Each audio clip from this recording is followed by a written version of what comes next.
किसी गांव में एक किसान रहता था। उसके दो बेटे थे जिनके नाम सोमदत्त और विष्णुदत्त थे। वे सब मिलकर खेती करते थे और उनके दिन सुख से कट रहे थे। एक दिन बूढ़ा किसान बहुत बीमार हो गया। उसने अपने दोनों बेटों को अपने पास बुलाया और कहा, मेरे बच्चों, लगता है मेरा आखिरी समय आ गया है। मैं चाहता हूं कि मेरे बाद तुम दोनों मिलजुल कर रहो और सुख से जिंदगी जियो।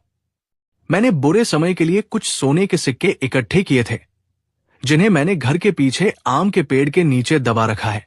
अब वे तुम्हारे काम आएंगे, लेकिन मुझसे वादा करो कि तुम उन्हें केवल जरूरत पड़ने पर ही निकालोगे। दोनों बेटों ने कहा, हम वादा करते हैं बापू, जैसा आप कहेंगे वैसा ही करेंगे। इतना कहकर बूढ़े किसान ने अपने प्राण त्याग दिए।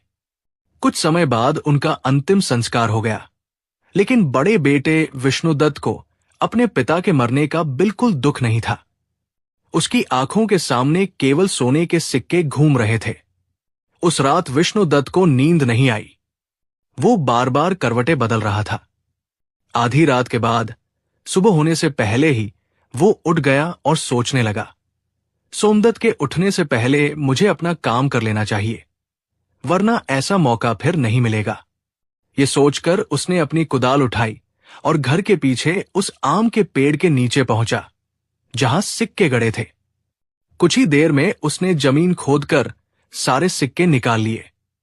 सिक्कों को देखकर वो बहुत खुश हुआ। उसने सोचा, वाह, इतने सारे सिक्के, अब मुझे जिंदगी में कभी किसी चीज की कमी नहीं होगी। उसने तुरंत सिक्कों से भरा घड़ा उठाया और उसे दूसरे पेड़ के नीचे गाड़ दिया। फिर वो आराम से घर जाकर अपनी जगह पर लेट गया। सुबह हुई तो छोटा भाई सोमदत्त अपने बड़े भाई विष्णुदत्त को जोर जोर से आवाज लगाकर जगाने लगा, बड़े भैया, जल्दी उठो, गजब हो गया, घर के पीछे आम के पेड़ के नीचे की जमीन खुदी हुई है।